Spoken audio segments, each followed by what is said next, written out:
understand this is the third year running of this very important conference, the third Microfinance Technology Summit 2025. And we really want to acknowledge and thank the government of Rwanda for giving us an opportunity to also host Zimbabwe in this third summit. So we really want to thank you for that. And I also want to acknowledge MFI committee, which also allowed us to come and be part of this very important conversation. Thank you very much, Chairman, and your team.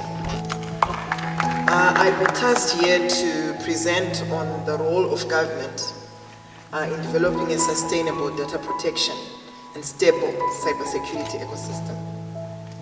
Maybe to also give a background to say, as Zimbabwe, we have really come up with a lot of regulations around us coming up with cybersecurity ecosystems. This has seen us come up with the Cyber and Data Protection Act. And secondly, we also have got regulations that then came after, which are also supporting the Cyber and Data Protection Act. So that definitely it is an honor to address this esteemed gathering at this Zimbabwe Association of Microfinance Institutions third conference. Today we focus on a critical issue affecting all sectors, cybersecurity and data protection, which I believe is not only particular to the microfinance industry, but to each and every other person in Zimbabwe. And as a government, we are very much working on creating a lot of awareness around cyber and data protection awareness. So in this era where financial transactions are increasingly digital, the microfinance sector must prioritize cybersecurity resilience to protect sensitive customer data and also maintain trust and ensure there is operational stability. And like I said before, that as a government, we recognize that a secure digital financial ecosystem is essential for economic growth, consumer trust, and financial inclusion. Cyber threats are evolving each and every single day, and microfinance institutions are not exempted from these risks. I'll start off maybe with outlining to say why really are we saying cybersecurity matters for MFIs. It is important microfinance institutions handle a lot of sensitive customer data, including personal identifiable information, financial records, and transaction histories. So this makes MFIs become a very great target for cyber criminals, and you are actually prime targets. So we feel that it is quite important, firstly, to protect our customers' data. As government, when we came up with SI 155, we felt that it was also another way for us to outlay what is important that we need to do. Us coming up with data protection officers and also licensing organizations that would have complied to this. So any breaches that can then arise can actually be safeguarded when we've got licenses. So firstly, like I said, that cybersecurity matters, that one, when we go to the previous slide, we need to protect our customer data. We handle a lot of sensitive information. Secondly, we need to maintain trust. Thirdly, we also need to be compliant, to have regulatory compliance. May you please go to the second slide, the person who is moving, who is controlling that. The slide that was there, the first, I think the second slide. Good. And we also spoke about preventing a lot of financial losses. Cyber attacks can result in direct financial losses and fraudulent transactions happening, and also operational disruptions. So there we feel that it is quite important that our MFIs really observe cybersecurity regulations and also look at ways that they can have a robust cybersecurity system within their various organizations. There are only two types of companies. We can go to the next slide. And these two companies are those that have been breached and they know it, and those that have been breached and they don't know it yet. So what it means is that definitely you should choose the where do you belong? Are you the type of company that has been breached and you know it? Or you have been breached but you don't know it? That's a famous quote from Ted Skyline. Zimbabwe has had a lot of cyber attacks. And as a government, we are now monitoring it each and every single day. We have got a system that we've put in place to monitor real-time attacks that we are prone to as a country. But above all, looking at what we can do as government, it's also important for you as an organization to also look into ways that you can come up with to protect your data. And in 2023, we had some bank phishing scams. And yes, sometimes they're not publicized, but we have had such attacks coming through. And these phishing scams are experienced when you have got a data breach that has occurred, and therefore you also be a victim of that. Then we have the mobile money fraud, where we have got unauthorized SIM swaps and fraudulent transactions, which affect digital wallets. And we also have got ransom attacks. These are always occur when financial institutions are disrupted their operations through these ransom attacks. These incidents highlight the urgent need for enhanced cybersecurity measures across all financial service providers, including MFIs. In 2022, we had what we call the ATM Skimming and POS Fund, where we had cyber criminals we were deployed to be able to attack point-of-sale systems, leading to unauthorized withdrawals.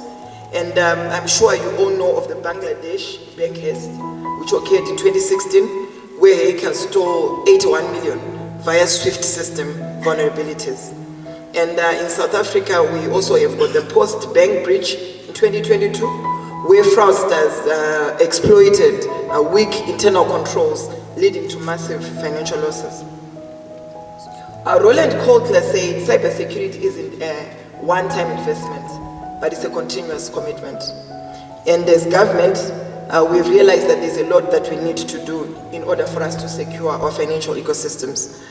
We have firstly started with strengthening our legal frameworks, and I've said it before, we have got the Cyber and Data Protection Act, which provides a legal basis for cybersecurity enforcement. We also have got SI 155 of 2024, where we came up with cyber and data protection regulations, which mandates the appointment of data protection officers and outlines our compliance requirements. The mandated appointment of our data protection officers in organization was meant for us to find out how organization are protecting personal identifiable data. And you realize that there are a lot of breaches that occur, and we have our Data Protection Authority, which is POTRAS, which has been mandated to supersede over cybersecurity issues in Zimbabwe. So when we have any breaches within our Cyber and Data Protection Act, it's clearly stated from section 160 to 165. If ever there are any breaches, it then outlines what you're supposed to do. You definitely need to report, and also it enforces also penalties on non-compliance, including fines and sanctions. That's basically what SI 155 entails. Then we as government as well, we have come up with the Data Protection Officer Training, which we have also instituted recently on Friday. We had our initial 570 data protectors licenses being issued. And this for us was a great step for us as Zimbabwe. And we felt that definitely we are leading, especially in Southern Africa. We are having these training courses, and we feel that this is quite important for us to equip our citizens and, or more importantly, organizations in terms of Cyber and Data Protection Act. We also believe that SI 155 also ensures that DPOs are adequately trained, but also are also conversant with our data privacy laws. And we also train them into incident response protocols and risk assessment and mitigation measures that they need to deploy. As government, again, through POTRAS, which is our designated data protection authority. We have rolled out certified DPO trainings to enhance compliance. And Zimbabwe, like I said before, is the only SADC country and the only one out of 3 countries in Africa offering this training. There is an African proverb which says, if you want to go fast, go alone. If you want to go far, go together with others. Thirdly, as government, we have also come up with public sector cybersecurity collaboration, which we are calling upon the private sector to also be part of this conversation. We came up with a cybersecurity strategy which is going to be launched soon, and there we had consultations that involved the private sector. The private sector is very key for us to have a robust cybersecurity mechanism as a country. The ecosystem cannot be us as government alone. We believe that we need to work together for us to achieve this. The cybersecurity strategy definitely is one such that now we are unpacking our roadmap as a country in terms of having a robust cybersecurity mechanism. And this is a platform for telcos, for MFIs and other players to be able to also share cybersecurity data. We have that provision within our Cyber Data Protection Act. And as Zimbabwe, we have established a computer incident response team, which we call the ZIMSAT, which is supposed to monitor and respond to cyber threats real time. And as we are concluding on our Security Operations Center as a country, we believe that there is great need for us to collaborate with the international cybersecurity agencies so that we adopt best practices. And in terms of our public and private partnership, we need to do this so that we strengthen our cyber resilience in critical sectors, but more importantly, with our MFIs. We also are encouraging adoption of best practices. Our cybersecurity strategies was informed by our cybersecurity SADC protocol that we have.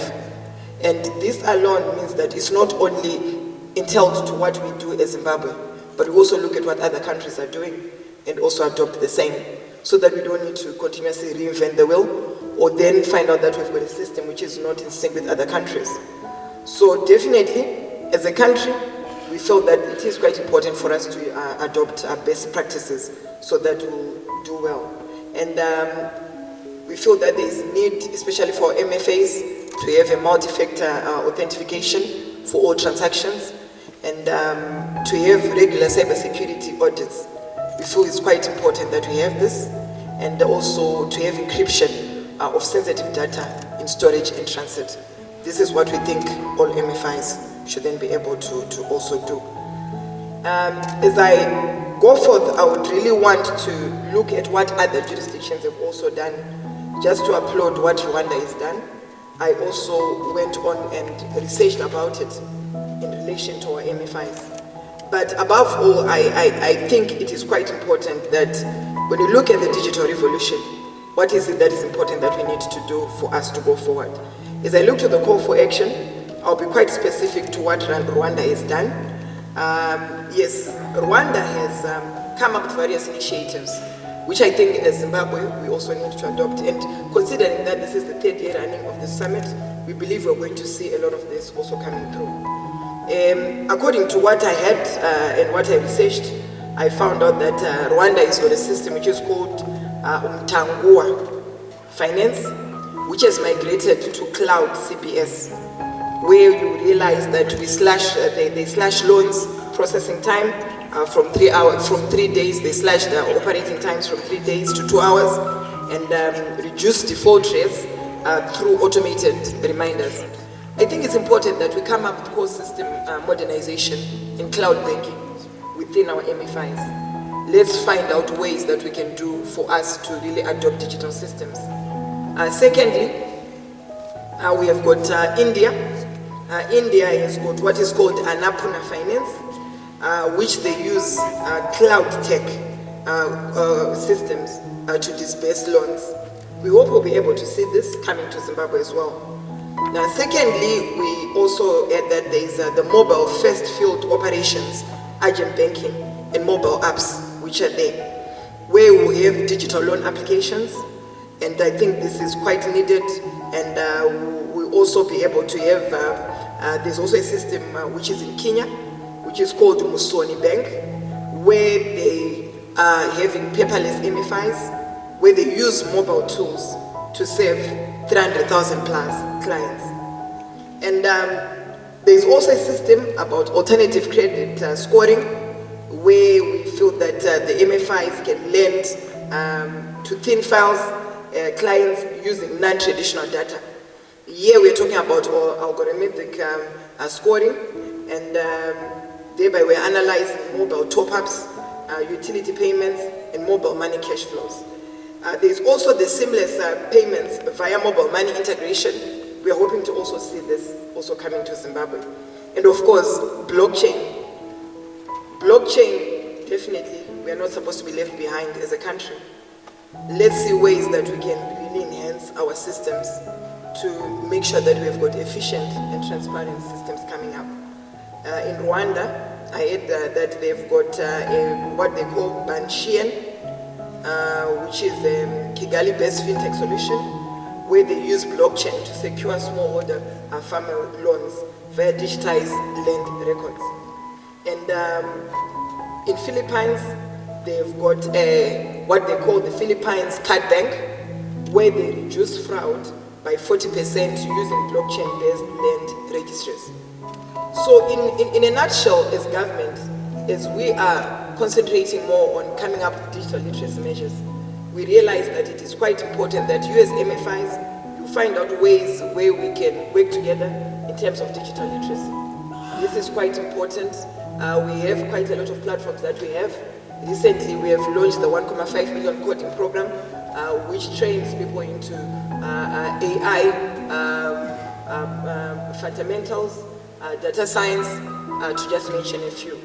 So I believe that it is quite important that we work together, and we are really putting forward this to say, as government, we remain committed to make sure that as much as we're talking about cybersecurity, let's also work together towards assisting each other for the best. And allow me to also say that as government, all the measures that we have, they are free for each and every one of you. Let's work together for us to really achieve more. But as I conclude the recommendation that I have for microfinance institutions, I've said some relating to what Rwanda has done.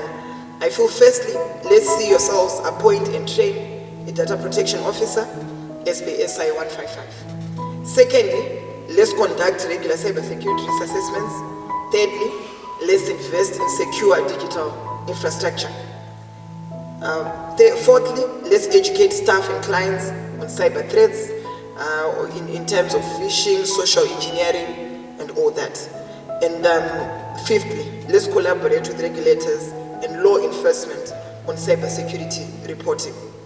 As I conclude, I would say, as government, we remain committed to fostering a secure and resilient digital financial ecosystem. However, cybersecurity is a shared responsibility.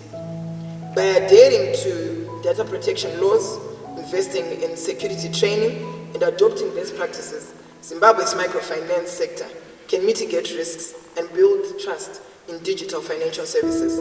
Let us work together to ensure a cyber-secure future for Zimbabwe's financial sector. Security is a continuous journey, not a final destination. I thank you.